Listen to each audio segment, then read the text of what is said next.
tora video. Riri sei basa? Handiti? So muri kutengesa chi baba? Vix neRezor. Alright. Saka Vix mari? Ko Rezor?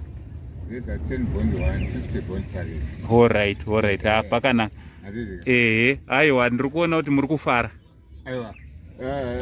Tingagotsamirani kune kuti ndo mazuva ekupedzisira ka. Alright. Jehovha utaura mazuva ekupedzisira tsika dzakashata. Nguva yacho yakwana. Ndizvozvo. Manje baba ndoda kukupai chipo kai. Ndine chipo chandoda kupai asi mubve maenda kumba. Alright. Mubve maenda kupi? Kumba. Samogara kure sei kubva pano? Ndiri kwaJacha uko. KwaJacha. Saka kungoda kutsvagawo mari yekuti vanhu vararame kumba kai? Ndirarame inini. Alright. Asi munogara mega? Alright. Saka regai tiite so baba. Regai tione kuti ndingakuitirei iyi. Handiti?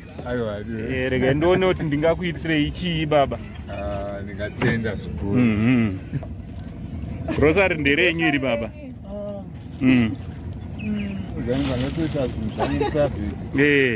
Saka grocery iri nderani? Nhasi ndimi maitawo laki rekuti handiti? Saka maifanira kutengesa maRezor mangani kuti grocery rizokwana rakadai? 2 days kana 3 days. Muchitengesa? Kana 4 days. Handiti? Saka nhasi zvadi? Ndautenda kumba zvamataura. Makutenda kumba nditi? Haiwa saka zvakarongeka. So mirai akupe nehupu futi handiti?